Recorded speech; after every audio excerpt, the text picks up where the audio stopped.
Namaste to all. I am Jagessar here in Toronto, Canada, talking to Dr. Naveen Chandra in our series of videos on Enemies of Hinduism from Within. Today, we are looking at Macaulay's children as enemies of Hinduism, and naturally the first thing to explore and explain is who was this Macaulay's person, who were his children, and what point of view does Macaulay represent in his time, and what point of view, what opinion do his children, people considered to be his children, represent now? So first of all, who is Macaulay?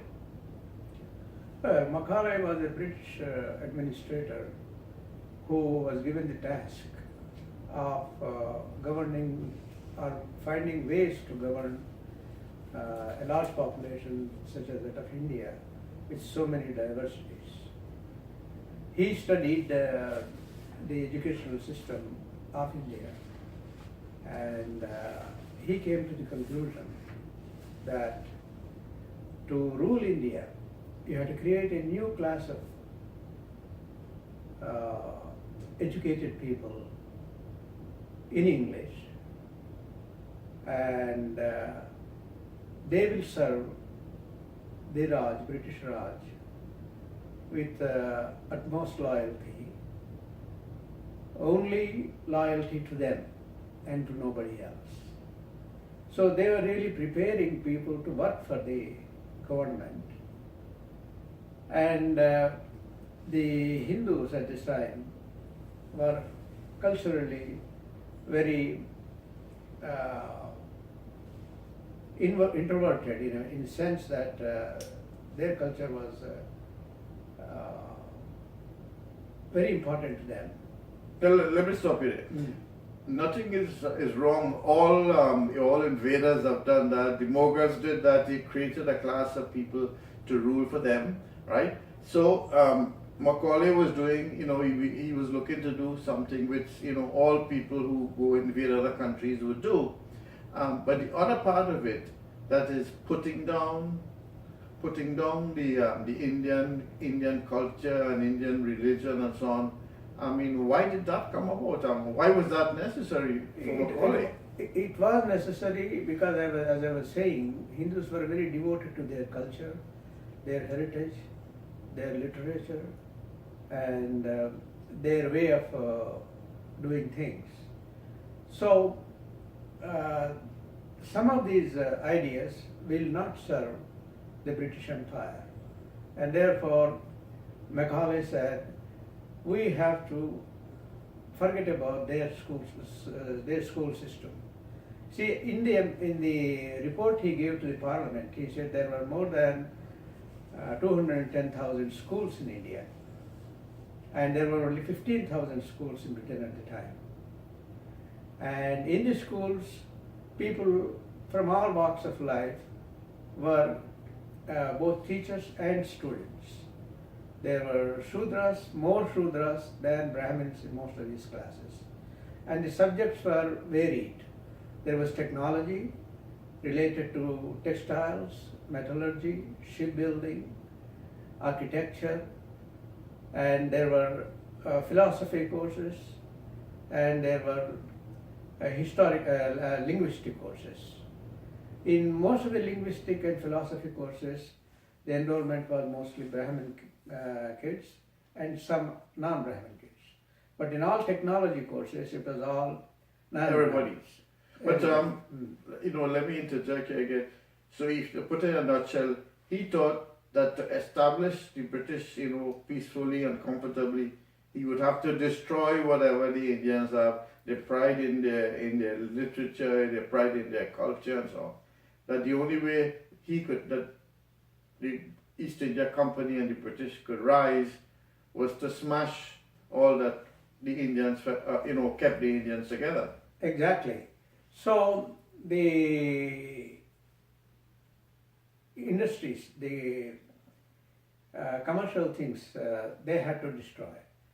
They destroyed textiles, they destroyed metallurgy, shipbuilding, architecture. That was the main technology sources of Indians at the time and Hindus at the time. You probably remember that during Roman Empire time, India had a flourishing trade with Rome and with Egypt as well. India used to sell textiles, metallurgical products, and even ships to these countries, and gold literally flowed from Rome to India. And not only gold, but even jewelry, like gemstones, they just flowed as a payment for the manufactured goods from India. And Europe did not manufacture anything in those days, and North Africa did not manufacture many things in those days. And besides the technological products, there were also food that was exported from India to Rome. And some Roman senators complained that they were losing money to India. That is all there in Wikipedia. If you want to look at it, please look at it. So Macaulay's task was to destroy that was really a rich culture and a rich both in material and also in mental makeup. Economic and cultural. Economic and culture. Both of them, right? Yes. At the time, in 1850, the both China and India were contributing close to 30% each to the GDP of the world, and that has to be cut down so that British-made things will be sold to India, and then India will be depleted of the resources, of the richnesses, of the money, and India will become poor. So that was exactly the idea of Macaulay. Let's come back to this piece, which I think still applies to today. I get the impression that what Macaulay was doing in the cultural sphere is basically saying British good, Indian bad. And for example, he condemned all of Indian literature, right? Without having read any of them, without being able to read any of them. And isn't it true that Macaulay's children thing still, comes around with some people here, even right now, that they see everything Indian as bad and inferior, and everything external. In those days, it was mostly British. Everything British as superior, so that the Indians who followed Macaulay were nursing a great inferiority complex. That's true. It is so true. You have really hit it on the mark. Inferiority complex is number one. The number two is unpreparedness and about their own culture. And the number three is liking a foreign culture and liking to buy things from foreign. Even, when I was a child, we used to really like cookies made in England. Everything England was everything good. in England. Everything was England. Your razors, everything was England. But then they killed our industry, and then they prospered at that. Anyway, Macaulay's children, as you may want to know, were born before Macaulay. It may sound very strange, but it's true. And the first Macaulay child, So what you're talking about is that attitude of the foreign stuff better, the Indian stuff bad, right? In all areas, and that the British were there since 1757, right? And so that they 1850, yes. No, well, the East India Company was ruling the roost from 1757. Right. Britain took over, in 1857. So there must have been that attitude building up, which Macaulay just seized upon, right? People before were in this thing that we were the conquerors, better, smarter than us, because wasn't it true that the English presented the best side of them, to the Indians, right? And the Indians believe, oh, these guys, they're good enough to beat us. Maybe they have better literature. Maybe they have better everything. That's true. So as I was saying, Macaulay's children were born before Macaulay ever There were some of them. ever embarked on this exercise of destroying that was everything Hindu and everything Indian. So the first Macaulay child, ironically, was a person called Raja Ram Mohan Roy. Raja Ram Mohan Roy looked at English society, looked at Christianity, and he looked at India and Hinduism. And he was so disappointed. He wanted one book, one prophet, one God culture for Hinduism. But then he realized that that was not going to happen. So what he did was, his solutions were two. Either start a new religion or a new way of thinking. So he started Brahmo Samaj. Secondly, he said, we will change these Hindus into Christians. So he employed evangelicals to convert Hindus into Christianity. So these two alternate methods, these two methods were used by Raja Ram Mohan Roy to change Hindu society essentially into a Christian society and into a British society. Is it true he wanted to convert all Hindus, to destroy Hinduism? Exactly. So that he was an anti-Hindu and he was Hindu-phobic in that sense. You may wonder, why I am putting down Raja Ram Mohan Roy, but that's what he did. That's what he did. Yeah, and now we'll compare Raja Ram Mohan Roy with another person of a contemporary of his, Ishwar Chandra Vidyasagar.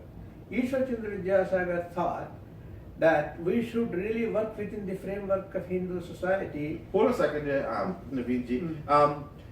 We have Mohan Roy, and he makes all these conclusions about Britain and everything British being better, Christianity, British, literature, everything, without any knowledge of England. He only went to England in 1830, right? And before 1830, he was born in 1774. So he came up with the conclusion that the British way was the better way, without knowing anything about, at all about Britain. And why I'm mentioning this is because Britain in that era, before 1830, was in a horrible condition. And this was the age before the Industrial Revolution.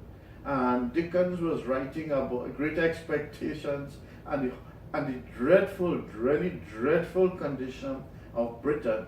So to see a person saying that Britain was the ideal, Britain was so much better than India, without having gone to India at all, I mean, this is crazy. Isn't it true that at that time, at the end of the 18th century, that conditions in India were essentially better for the average person than conditions in Britain for the average person? That is quite true. As you mentioned, Dickens wrote Oliver Twist and David Copperfield, where children were sold. They were like slaves. Children were used as slaves, and children didn't have anything to eat, and there was no education. There were so many social problems, and the poverty was rampant in England. As compared to that, India was rich. India had food, and India had technology, and India had literature in all languages. For example, Telugu language was a very rich language. It had literature for about 1,000 years by that time. And then other languages in India, they had great literature, and there was food available. And so relatively, India was more prosperous than England. So why Ram Mohan Roy chose England, that's very clear that he had these characteristics of a Macaulay child, that is, lack of self-confidence. He didn't have the confidence as an Indian, and therefore he looked at Christianity and said, okay, no, they got one God, they got one prophet, and they got one book. But Hinduism has so many gods, has got so many books, and there is no one prophet. And therefore, there is chaos. It is a chaotic situation, Indian situation, and then there were other problems that he looked at what was really happening in Bengal, but that was not the case all over India, and that problem was really sati. Now sati is the name of the wife of Shiva, you probably know. He made a big thing about sati, right? She immolated herself while her husband was still alive. So that was a woman giving up her life for the sake of her husband. But in case of sati, she could not stand the insults that were given by her father to her husband, so she decided to immolate herself in fire, and so she destroyed herself. And therefore that word sati came about in that sense. Now, in Bengal at the time and in some parts of Rajasthan, women, widows, they willingly jumped into the fire along with their dead husband. So he could not, Raja Ram Mohan could not stand that, and his British friends told him this is really a barbaric and uncivilized, and therefore his inner lack of confidence in himself and in his system became exacerbated, and he just wanted to change India completely, to change Hindu system completely. Wait a minute. In Bengal. How prevalent was sati in Bengal or in India generally at the time of Raja Ram Mohan Roy? Out of every 100 women who became widows, how many of them would commit sati? But we don't really have many statistics, but you see... it was very rare, wasn't it? It was a very rare incident. If one sati happened, say one widow committed the sati, they just expanded it. The British did that to put down Hinduism and put down Indian, saying that, you see, your culture is inferior to ours. Wasn't it 1 out of 1,000 or something like that? Probably 1 out of 1,000 or even probably less. You see, in South, for example, there was no sati, and in West, like Maharashtra, Gujarat, I don't think there were really any problems at all. Only in Bengal, in certain sectors of Hindu life, this sati was practiced. But now let's just look at the propaganda of the British. The propaganda of the British was, in India this happened from the beginning, and we have to change India. But did it really happen from the beginning? So let us just look at what really happened in Ramayana time and in Mahabharata time. In Ramayana time, after Dasharatha died, Kausalya, Sumitra and Kaikeyi, they did not commit sati. They lived for a very long time, and they waited until Ram returned from Sri Lanka, and they invited him to his throne, and then they were present at the coronation of Ram on the throne of Ayodhya. And now let us just look at the situation in Mahabharata. In Mahabharata, we had the first widow was Satyavati. She did not commit sati with Shantanu. And then the next generation was Ambika and Ambalika, whose husband died, and they were widows. And Satyavati, herself a widow, made Vyas to have children with Ambika and Ambalika. Therefore, these two widows had children. Dhritarashtra was the son of a widow, and Panduraj was also son of a widow. So we got 2 generations already. And now you go to 3rd generation, all the daughters-in-law, there's 100 daughters-in-law of Dhritarashtra became widows after the war, and his daughter became widow. And there were so many other kings. They were killed in the war, and their wives became widows. But we don't hear any of them committing sati at all. Now all these 101 widows in Dhritarashtra's household, they lived up to the time Dhritarashtra and Gandhari go to go to forest for the vanaprastha. So they lived for a very long time, and that is the third generation. King Dashrath's wife didn't commit sati when he died? Of course, no. King Dashrath, of course, I said that, right? Yeah. And then you come down to the fourth generation in the Kuru dynasty. We got Uttara, was a widow after Abhimanyu died, and then she gave birth to Parikshit. And then when Parikshit died, his wife became a widow, and then she gave birth to Janamejaya. So 6 generations of widows were there in Mahabharata. And then they did not die, they did not commit sati. So sati was not really a very widely practiced item in a Hindu household or in Hindu families. And as I was mentioning, in the south there was practically no sati at all. As far as I remember, in all our families we had widows. And then the positive attitude to sati was really by Ishwar Chandra Vidyasagar, who was a contemporary of Raja Ram Mohan Rai. So hold a second, Vidyasagar. Would it, if you had to put it in a nutshell, would it be correct to say that Raja Ram Mohan Roy used sati as a red herring, right, to beat Hindus over the head, to beat Indians over the head, even though it was not a widely practiced thing. It was something that he could jump on, and that the Christians could jump on and say, this is a disgusting aspect of Hinduism, and therefore we should get rid of Hinduism and all of this sati kind of stuff. Exactly. You see, we broached this subject in first video when we said they take one example and they make it universal. That is the typical of Marxists and other critics of Hinduism.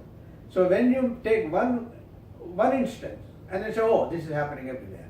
So that kind of generalization without any statistical basis is a propaganda tactic.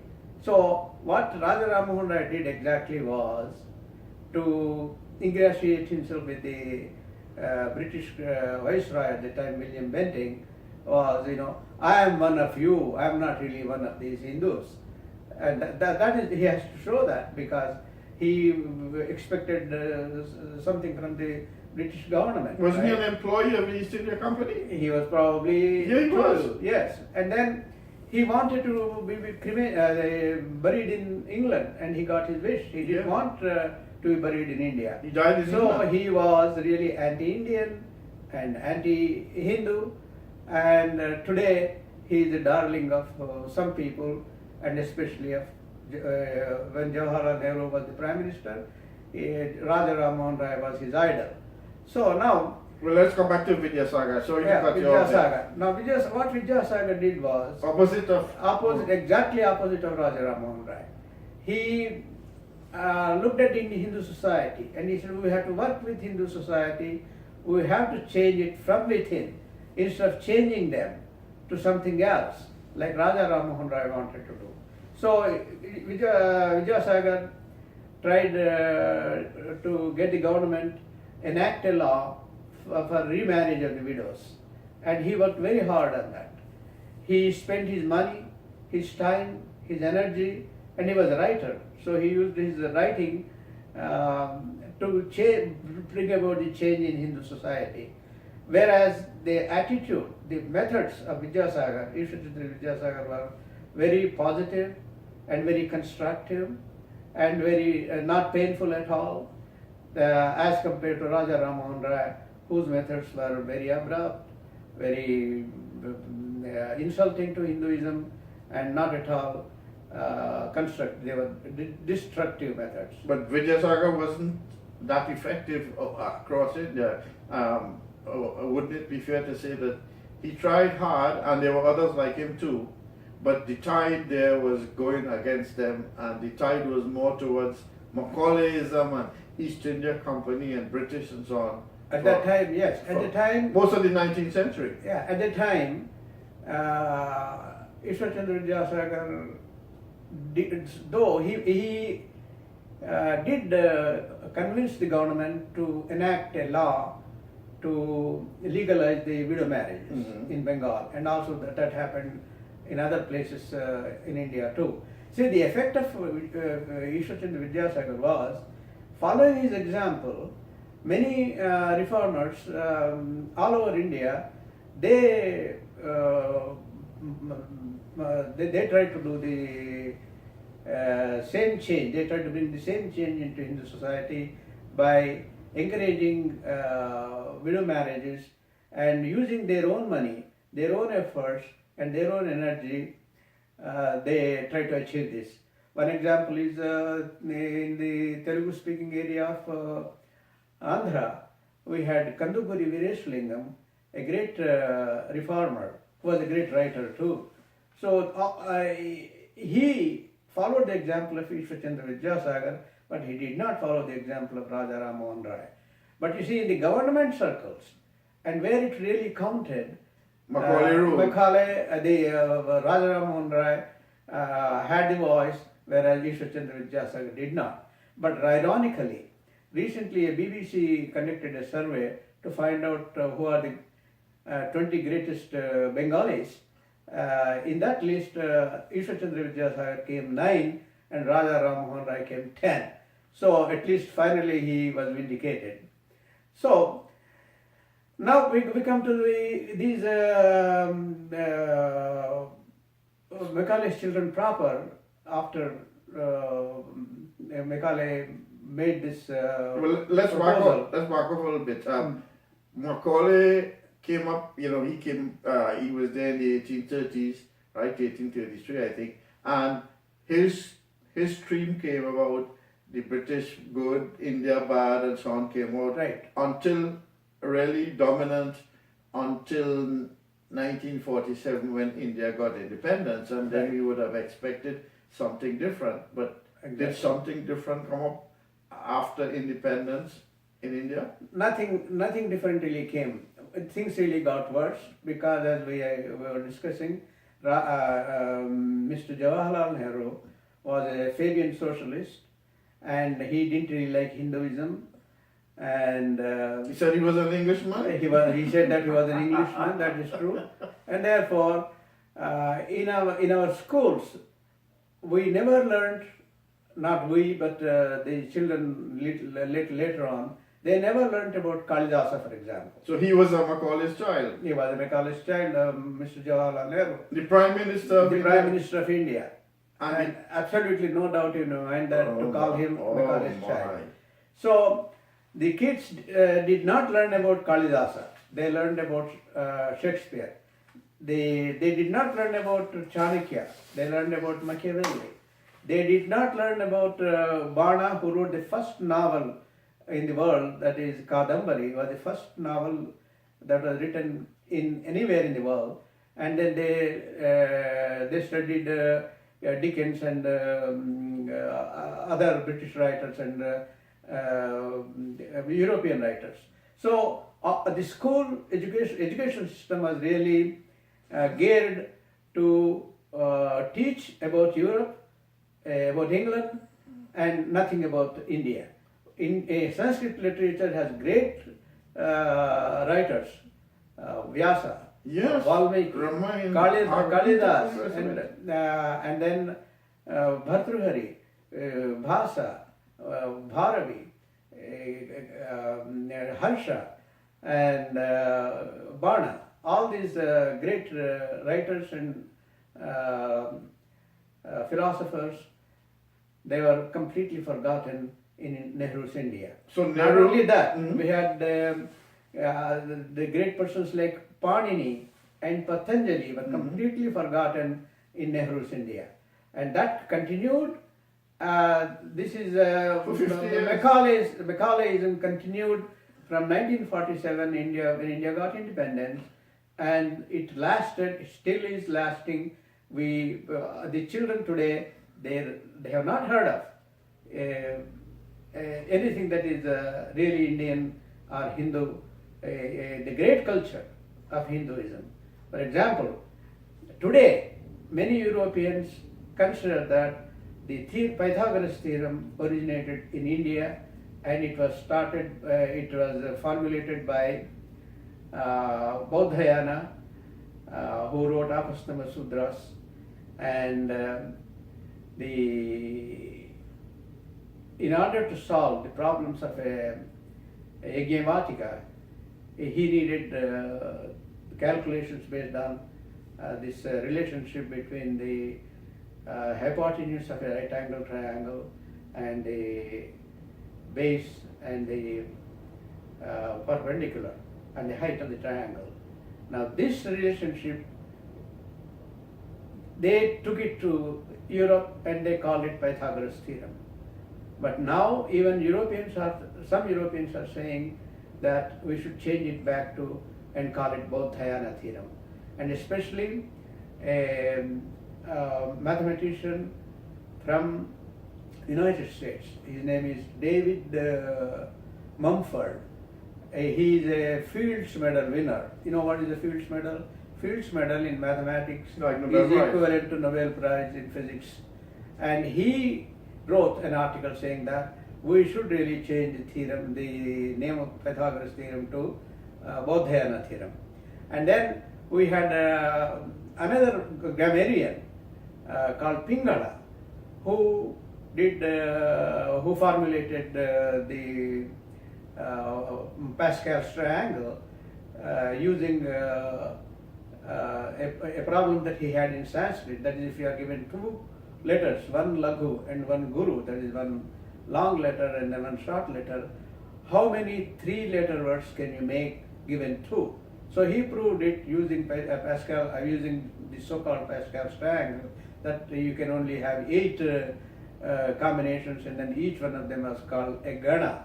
So we had, in addition to the Matra Chandasu that was used mostly in Vedas, we also began to have Gana Chandas in our literature. The structure of the verse was made in Ganas instead of in Matras. So then we had other we had other discoveries made by Indian mathematicians. Aryabhatta knew that Earth moved around the sun, and then he gave a date for the start of Kali Yuga, which is 18 February 3012, and he calculated it based on the conjunction of planets and the sun at that time. And he was really completely forgotten because of the British historians who never gave him any credit. But even the American historians like I don't remember his name now, Pengri, his name. So he completely rejected the theory of Aryabhatta. So wait. Nehru and the Congress Party that ruled India for 50 years, they threw all of this out. What happened to Gandhi's vision, Satyagraha, Hinduism, village development? What happened to that? I get the impression that Nehru wasn't even following Fabian socialism. He was following Russian socialism. Right? And what he was doing is he had abandoned Gandhi's conception, which is more Hindu and more Indian, and gone way out over on a limb and essentially destroyed India for 50 years. Well, you can probably say that. I say once, 1947, August 15th, India got independence. Mm-hmm. And then on January 30th, 1948, Gandhi was assassinated. So, assassination of Gandhi came as a boon to Mr. Jawaharlal Nehru. He never liked Gandhi's idea of village development. He never liked Gandhi's idea of doing things slowly, but with decentralization. He didn't like those ideas at all. So he centralized. Everything that has to be done in government has to be okayed by New Delhi. Otherwise, nothing more. So this centralization. That's the Russian model. Yeah, it is a Russian model. And Russia ruled India for almost up to until 1991. And unfortunately, we have this problem of the constitution. This constitution is not at all Indian, it is not at all Indic, you know. When both Ambedkar and Nehru, they didn't like caste system. So why did they put caste in the constitution? Can anybody answer that question? So if they wanted to get rid of it, they could have abolished it, but they didn't abolish it. So that constitution is now there with the caste reservations and without any relief from this problem. And now today, those who are benefiting from caste reservations in the constitution are blaming others. They are getting all the benefits, but they blame others for having the caste. So this is very hypocritical on the basis of those who are benefiting still wanting blaming others for the caste system. So we had generations coming from Macaulay's time, generation upon generation of Indians and generations of Hindus who were taught that there's no value in your cultural, cultural identity, in your dharmic systems and so on. And this continued right up until, as they say, Nehru and his daughter Indira and Rajiv Gandhi and the whole. Would it be fair to say that the Congress Party has been following a kind of modified Macaulayism? That's quite true. You see, unfortunately, this disease of Macaulay thinking seeped into the university at the university level. The professors at the university level, they're all Macaulay's children, most of them. And it is very rare to find somebody who is not a Macaulay child among the professors of the universities in India. They are leftists, and for a right-wing professor, for a right-wing professional to get a job is very, very difficult in Indian universities. We looked at it at some length in the last video. So this Macaulay system continues. It really continues. It continues even today. It is the same thing in the textbooks, for example. The children learn more about Tughlaq than about Krishnadevaraya. They learn more about Babur and Akbar and all these Mughals who were mass murderers, but they never hear about Hindu kings like Rajaraja Chola or a Chalukya king or a Orissa king or a Pallava king. So they don't learn anything about Hindu kings at all. It is all Muslim names, and of course it is all the Christian names after the 1857.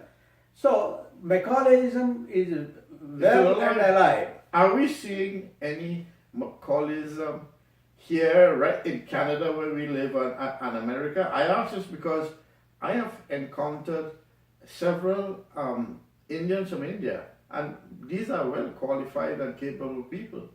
But they seem, when they come here to Canada, they seem to have an exaggerated respect for the let's put it plainly, the white people here in Canada, right? And I don't know where that comes from.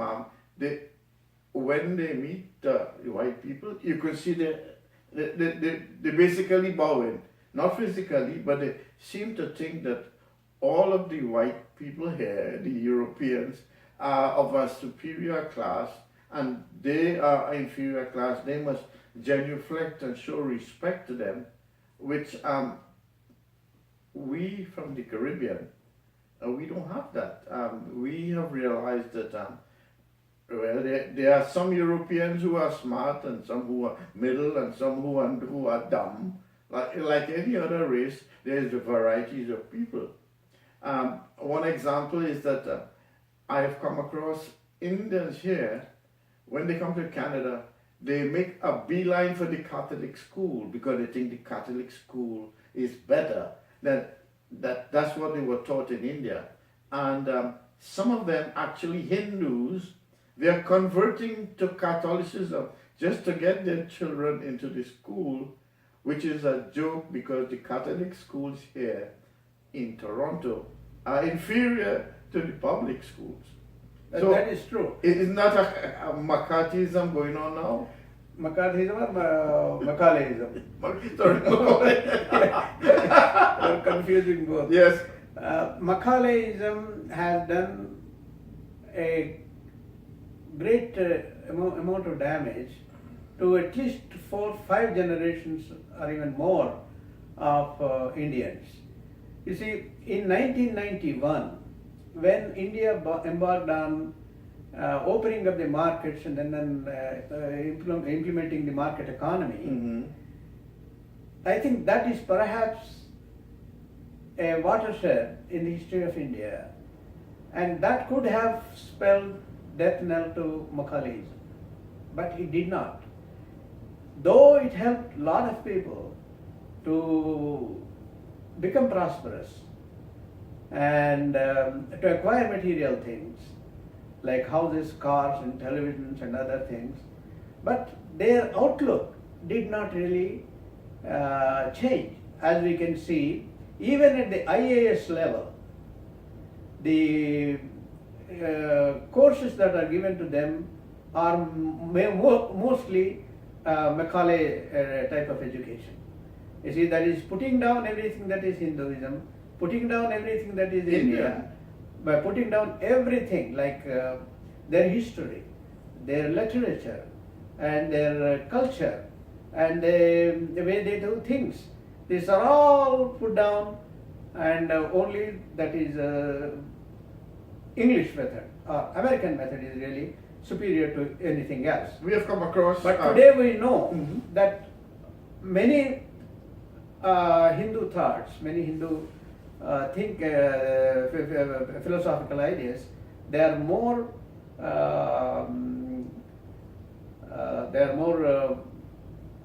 realistic than white man's thinking. Especially you look at the environment. You see, we treat nature as our mother, and then we took care of nature for a long time. And when the British came, they cut down the forest and they didn't do any reforestation. And the same thing they did to the fauna. There are many endangered species in India, just like there are endangered species in Europe and in North America and in South America. And now we know the havoc that is wrought by the white man's civilization on environment in Canada and the United States. You know, there are no buffaloes left anymore except in museums. So now you look at the Gandhian thought, for example. You know, he wrote a lot of things about environment. He wrote a lot of things about how economic development can be done without really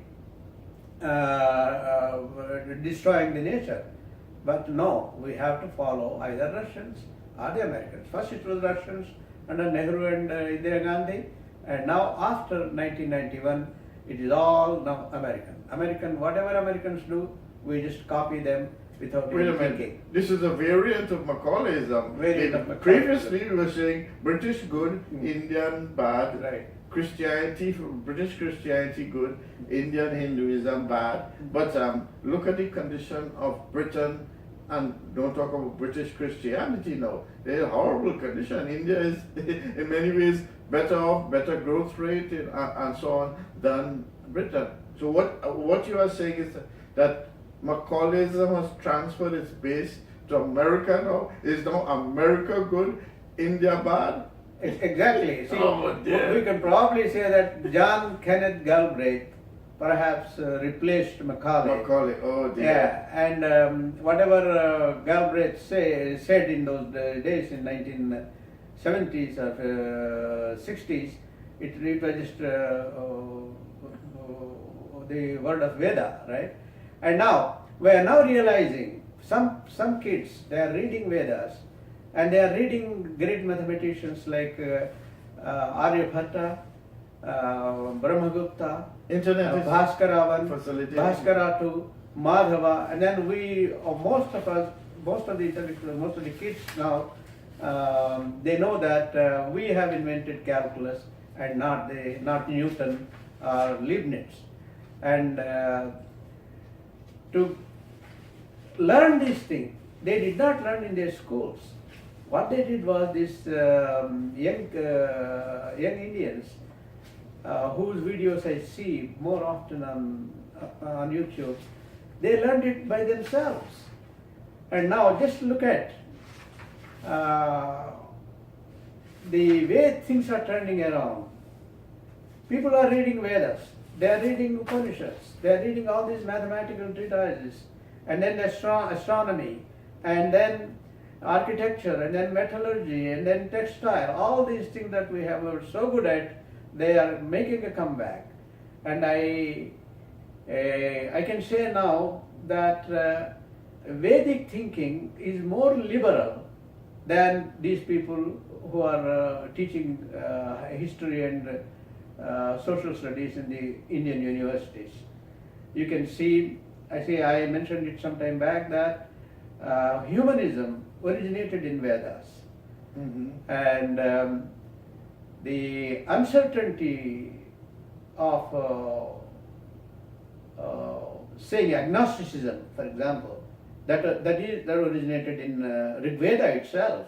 Rig Veda itself, there is a sukta called Nasadiya Sukta, and there are other suktas in Rig Veda that have more liberal bent than anything that you see today here. So to put it in a nutshell, is it fair to say that Macaulayism, American style or British style, is in retreat amongst the younger Indians and Hindus, but it is still quite strong amongst our generation, older ones? Unfortunately so. But then there was a lightning in the darkness. You see, when we had all these people, these so-called intellectuals, they were only looking at their pockets, the purses and material benefits they will get by following the British or now the Americans. But you see, at that time, there was one lightning in the dark clouds, and I will tell you who that was. That is Sri Aurobindo. Sri Aurobindo was a Bengali, belonged to a Bengali family, and his father sent Aurobindo and his brother to England to become Englishmen. He did not want his sons to learn anything about Bengali, anything about Sanskrit, anything about Hinduism. So he sent them to England, and then he took care that these children go to Manchester where there were no Indians. He didn't send them to London where there were still some Indians. So he didn't want any Indian influence on his children. Extreme Macaulayism. Extreme Macaulayism.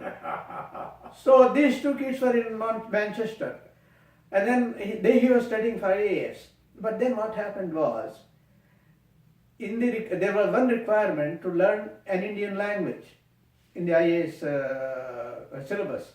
So Aurobindo had to learn Bengali, and that opened up a vista of unlimited dimensions of culture, literature, and philosophy for him. From Bengali, he went into Sanskritam, and Bengali and Sanskritam, he learned Vedas, he learned Upanishads, and then he became exactly opposite of Nehru and anti-Macaulay. Anti-Macaulay. He became anti-Macaulay, even though he was groomed to become a Macaulayite, but then he didn't become. So thanks to him that we still have, thanks to him and others like Vivekananda, and Ramakrishna, Ramakrishna yeah. Paramahamsa and other people, Dayanand Saraswati and Savarkar and other people. All these people, they helped us not to forget our rich culture. You see, we had rich culture, literature, unparalleled. So we've had a kind of revival since Aurobindo. Right. We had a small revival in the time of Aurobindo. But now today, big revival. Today, all the kids, they look to Sri Aurobindo, thank God, and then he was really a lightning in the dark clouds of Macaulayism. So if we have to put a final picture, if you estimate the numbers of people in India and amongst the Indians outside, right, we have 20 million Indians in the diaspora. How strong is Macaulayism, American style or British style, and what are the projections for Macaulayism? Is it leveling off? Is it declining, or is it growing? I think it is on decline. Macaulayism is really, but still dangerous. It has no substance. You see, it is based on lies. It is based on falsehoods. So anything that is based on falsehood will not stand on its own. It is like in Punjab, it seems they grow a particular kind of chicken. It is called broiler. So this broiler is fed special food, and then it becomes big, and then it becomes beautiful, white feathers and then red head. But then meat is no good. No, meat is good, but then it cannot stand on its own feet. Oh dear, oh dear. So all these Macaulay children today, they are like this broiler chicken, and then they think that India is no good, and they worry so much, and they have so many complexes. They think that they are the only solution for India's problems, but then they don't offer any solution. They can't stand up. See, they don't understand that India will become great only if it followed its heritage. And the heritage that was shut down by the British and then of course the Europeans.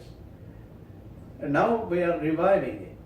And then Macaulay's children are on the back burner, I hope. And then these young children who are coming up, they are really reading Sanskrit literature, and in other languages they are picking up other languages in India like Telugu, Maharashtra and Bengali and others.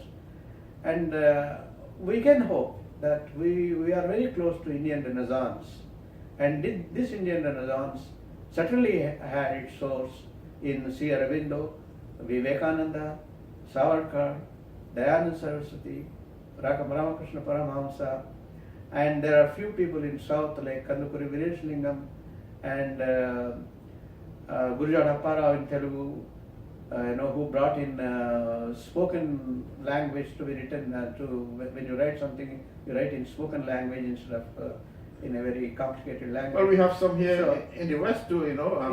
Prabhupada and Sai Baba and so on, and a whole wash of people. And I want to add too that it is not only the old guys, who are mostly dead, but here in the West, in particular in America, we see a resurgence of young Hindus and young Indians, right, who are running big corporations like Microsoft and Xerox and whatever else, and they are proliferating in the sciences. They are showing an example of what you can do if you follow your heritage. Many of them would seem to be Hindus, and not Macaulay type Hindus, but even in Macaulay type, there were sparklings, like, we spoke about Aurobindo, but then there were two Nobel Prize winners in India in British time, in that racist time, one was C.V. Raman, who got a Nobel Prize in physics, and the other was Rabindranath Tagore, who got a Nobel Prize in literature. And great mathematician who And then the great mathematician Ramanujan. And so it was not completely a lost struggle. But then we were slow because we didn't have power in our hands. We did not have power for 1,000 years, 800 years under Muslims, 200 and 200 years under Christians.